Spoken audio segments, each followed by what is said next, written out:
Odd Show. All right. Oh, wait, was that on microphone? No, it wasn't. Oh, it's the game where the stories are Manola, wait, were you setting up? Wait. No, was that on Facebook Live right now? It better not. No, because the statute of limitations wasn't on that on. thing. Mike, are you telling me the truth? He's fine. Thank you, We're Michael. working on a new segment for Todd, and we just came up with the name. What is it? Fun Vampire. Oh, yeah. Every day at 4:33, we do Choose Your News. We pitch you 3 different stories. You vote. We turn the show over to you at 4:50. We are on Facebook Live right now. Hopefully you didn't hear anything we were just saying off the air. Anyway, if you missed it, you can get all of the winning Choose Your News stories. Download the KIRO radio app. Just click the Candy, Mike, and Todd show. So let's do the winner, which happens to be, drum roll please, a new winner. Currently, the Choose Your News scoreboard says Todd is at 32, Mike is at 48, I am at 37. I don't understand what you're talking about, and you're making me a little uncomfortable. Congratulations, Todd. People. Wow. Yep. This is what it feels like. It's been a long time. All right, so finally got one against the champ. Mike has been on a roll on these.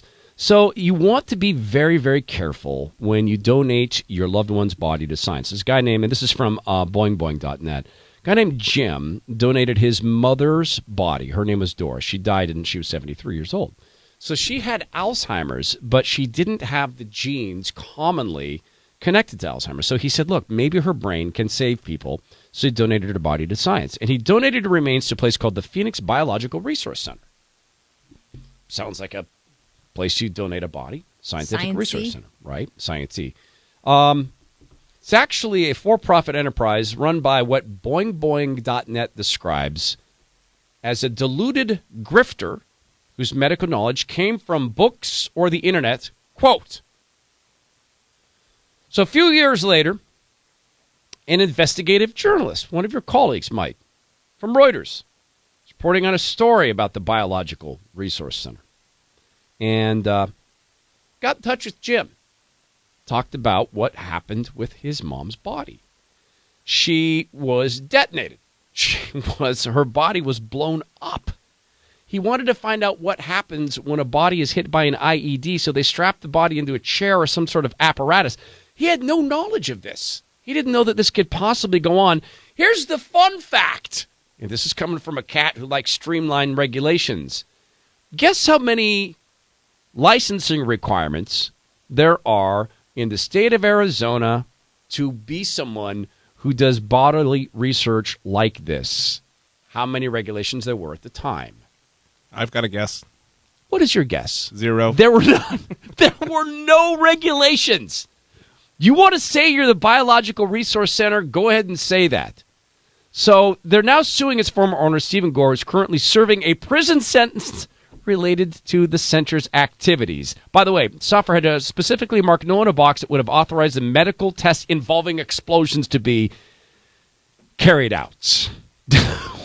So these stories, there was a few years ago a fantastic book, although it's funny and hard to read all at the same time, that became a bestseller. It was called Stiff, and it's what happens to a body if you donate it to science or whatever. And there literally are stories of people seeing their own relative, if they were in a human in college, their grandmother or something, just because accidents of where they were shipped or where they were purchased, like seeing their own family member end up in the front of a lab class at med school. That's totally okay. You donate your body to science. No, I get That's what and a lot of these but schools... people sometimes don't know that's actually... And getting That's blown not up... the only thing in Stiff, Mike. Right, it's not the No, only but thing. if you are donating your body to science, let's say, some of these students are obviously very respectful. They spend hundreds of hours Most of them working with the same corpse. Yeah, totally. And then after, when they are done, usually there's some sort of like a funeral send-off that they do,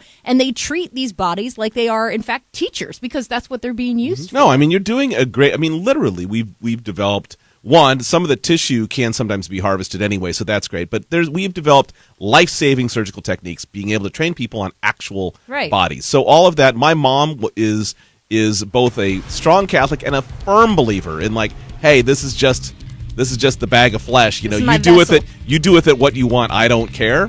But still, blown up is odd. My grandma calls it a meat suit. Oh, goodness. Okay, coming up next on the Candy, Mike, and Todd Show, one, your chance to win preseason tickets with the Seahawks. Don't miss that.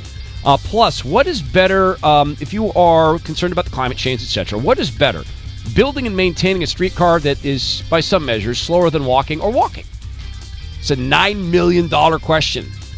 Potentially much more than that. We'll get into that right now. Get a traffic report from Tracy Taylor, brought to you by Michael's Toyota, Volkswagen, and the Subaru of Bellevue. Okay, so let's talk ferry wait times. A 2-hour wait to party.